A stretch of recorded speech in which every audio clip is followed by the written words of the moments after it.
그 실제 경험이 10평대 아파트서부터 50평대 아파트까지 다 살아봤습니다. 다 살아봤어요. 10평, 20평, 30평, 40평, 50평 다 살아봤는데 넓을수록 좋나요?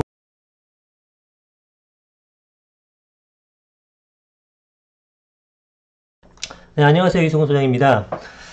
자, 제가 좀 목이 좀 많이 쉬었는데요. 좀 이해를 해주시기 바랍니다. 뭐 어디 아파서 뭐 그런 거는 아니고요. 요즘에 이런 것도 해명해야 되니까 아파서 그런 거는 아니고 출근길에 90년대 발라드를 들었는데 갑자기 너무 감성에 취해서 오는 내내 30분 내내 노래를 불렀더니 좀 목이 쉬었어요. 네, 좀 이해해 주시기 바랍니다. 자, 오늘 주제가 33평과 43평 중에 어떤 게 투자로서 나은지, 저번에 25평 대 33평을 찍었더니 거기에 반응이 좋으셔서 제가 후속작을 시리즈를 만들었습니다. 자, 저번에 25평 대 33평 못 보시면 보고 오시고요.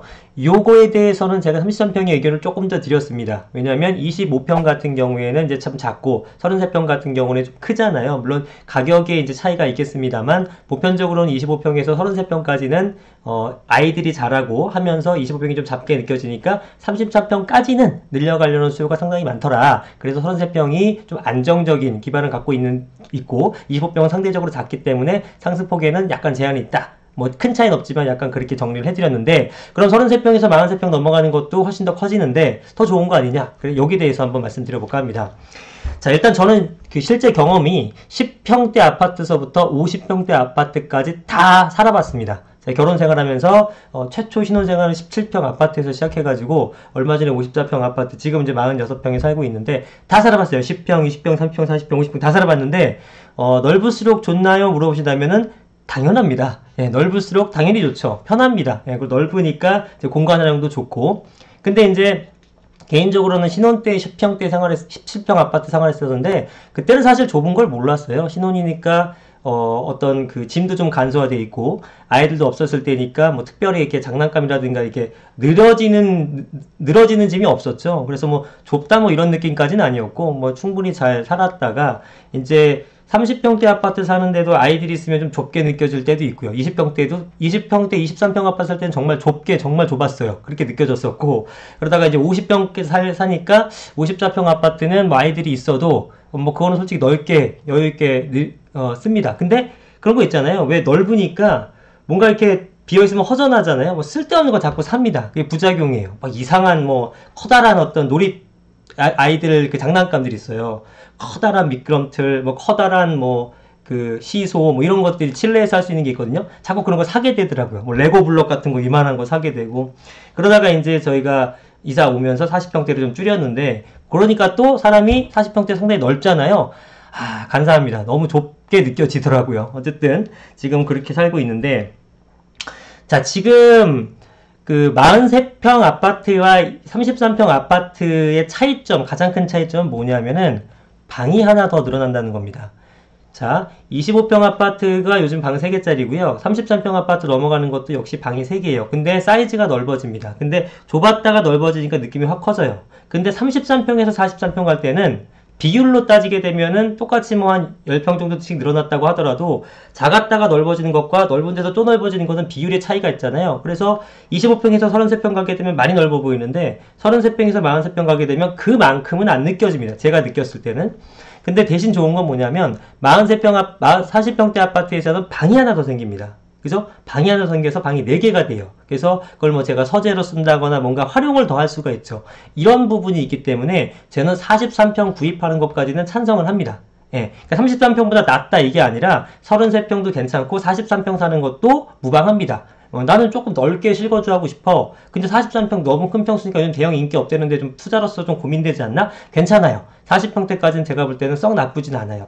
단 그게 시기에 따라서 약간 틀린 것 같아요. 왜냐하면 요즘 주택임대사업자 같은 것들이 많이 활성화됐었잖아요. 최근 들어선 조금 주춤하고 있지만, 그랬을 때 그 주택임대사업자에 대한 혜택이 85제곱미터까지입니다. 전용 면적. 그게 우리가 흔히 얘기하는 33평 아파트까지죠. 그러다 보니까 30평대가 넘어가는 것, 30평대 후반서부터 40평대 같은 것들이 그거에 대한 혜택을 못 받다 보니까 인기가 시들해지는 건 있어요. 그래서 그거는 정책에 따라서 30평대가 나을 때도 있고 40평대가 나을 때도 있는데, 지금 사실 주택임대사업자에 대한 혜택이 거의 다 없어져 가고 있습니다. 장기보유 특별공제 이런 거 남아있는데 이것도 22년 말까지 해서 없애려고 하거든요. 그러면 사실 주택임대사업자에 대한 혜택이 없어져 버리고 통상적인 기준에서 봤을 때는 43평까지 구입하셔도 40평대 초반까지 구입하셔도 투자로서 전혀 무리가 없습니다. 네, 그래서 33평에서 43평 가는 것들은 저는 괜찮다고 봅니다. 자, 구조를 좀 한번 우리가 살펴볼까요? 자, 아파트 요거는 57제곱미터, 62제곱미터면은 우리가 흔히 말하는 평수를 17평형이나 18평형 정도를 얘기를 합니다. 10평형대에선 방이 3개가 나오기 솔직히 힘들고 방이 2개 구조가 나옵니다. 그래서 침실이 작은 침실이 있고 커다란 침실이 있어요. 요게 정문이고요. 그 다음에 요게 싱크대입니다. 예, 예전에 제가 신혼생활 했던 바로 그 아파트입니다. 그래서 여기다가 이제 침대 놓고 여기다 이제 TV 다이 놓고 그 다음에 다용실에 세탁기 놓고 그리고 이쪽에다가 가구 조금 놓고요. 서랍장 놓고 요렇게 살았었어요. 여기 소파 조그만 거 놓고 이게 다입니다. 사실은 냉장고 이런 데다 놓고요. 요렇게 해서 이제 살았었던 기억이 있어요. 발코니에다가 약간 쓸데없는 짐을 놓고 이게 이제 10평대 아파트 모습이고요. 그 다음에 20평대 아파트를 보게 되면은 이제 요런 구조로 되어 있습니다. 일단 차이점 방이 3개다. 방이 3개다. 이렇게 돼 있죠. 물론 공간들은 이제 30평대 넓어한 거 비해서는 좀 좁습니다만 방이 3개라는 것이 굉장히 메리트가 있는 거죠. 방 3개짜리 중에서 제일 작은 평형이 이제 20평대 초중반의 이런 평면도고요. 30평대 아파트를 보시게 되면 30평대 아파트는 이제 이렇게 생겼습니다. 차이점이 있다면 이게 뭐 단지별로 다 틀리기 때문에 일단은 대표적으로 그냥 말씀드린 겁니다. 요즘엔 30평대 아파트도 방이 4개가 나와요. 알파룸이라고 해서 패밀리룸이라고 해서 3개로 해도 되고 확장형으로 3개로 해도 되고 나눠서 4개로 해도 됩니다. 보편적으로는 아직은 30평대는 3개, 20평대 3개, 40평대 4개 이렇게 가죠. 그래서 여기 보시게 되면 30평대 아까 25평하고 틀린 거는 일단 널찍널찍하자. 거실 면적이 아까 3,400이었는데 이건 4,500으로 거의 한 30% 이상 더 커졌고 그 다음에 드레스룸이 있더라. 예. 아주 최근에 지은 건 25평도 드레스룸이 있긴 합니다.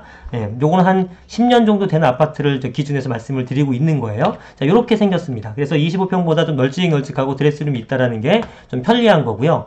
40평대로 한번 가보죠. 40평대로 가보시면 보통 이런 형태로 생겼습니다. 이제 구조는 이제 뭐 여러 가지 구조가 있죠. 일반적인 직각 구조에서는 이런 식으로 생겼는데 거실 면적도 넓어지고 안방 사이즈도 넓어지고 전체적으로 넓어졌고 가장 큰 차이점은 방이 하나 더 생겼다. 하나, 둘, 셋, 4개가 됩니다. 그죠? 방이 4개가 된다라는 게 40평대의 특징이죠. 그래서 30평대에서 40평대 넘어가는 거는 무려 방이 하나가 더 생기기 때문에 이거를 4개짜리 찾는 수요자들이 정말 많죠. 그죠? 그러니까 많다라는 게 40평대짜리를 찾는 수요자들 중에서는 40평대 초반 아파트가 제일 매력이 있는 거죠. 메리트가 있는 거죠. 그죠? 이해되셨죠? 방 4개짜리 살려면 비싼데 그나마 방 4개짜리 중에서 제일 싼 게 뭐예요? 40평대 초반 아파트니까 40평대 초반의 수요가 그런 기준에서는 많다 이렇게 보는 거예요. 똑같이 43평 아파트 중에서는 이런 것들 이런 구조도 있죠. 약간 유럽식 구조인데 넓은 거실에다가 다닥다닥 방이 붙어있는 구조. 아까는 이렇게 생겨갖고 방 구조도 있었잖아요. 중간에 거실이고 요거는 거실을 한쪽으로 몰고 나머지 방 구조, 안방만 빼고 이렇게 구조도 되어 있습니다. 이런 것들은 이제 자녀들이 좀 좋아하죠. 좀 분리가 돼 있잖아요. 자녀 분리형 이렇게 좋아하는 구조가 있다. 그렇습니다. 그래서 20평대 33평과 43평을 기준했을 때 뭐 43평 같은 것들이 좀 워낙에 우리 중소형 이루고 또 특히나 요즘에 25평이 인기 많다 보니까 40평 너무 커서 투자로서 메리트 없는 거 아니에요 라고 생각하는데 개인적으로 봤을 때나 현업에 종사했을 때 봤을 때는 40평대 아파트까지는 충분히 괜찮습니다. 해줘도 괜찮아요. 또 한 가지 말씀드리고 싶은 거는 이건 지역에 따라 틀려요. 조금 소득이 조금 떨어지는 지역으로 갈수록 큰 평수에 대한 선호도가 확연하게 떨어집니다. 그래서 40평대 아파트인데 지방에 있다 이런 것들은 좀 별로. 서울 수도권 웬만한 그냥 조금 인지도 있는 곳에서는 40평대까지는 괜찮다. 이렇게 정리하시면 되겠습니다. 감사합니다. 구독과 좋아요 많이 눌러주세요. 고맙습니다.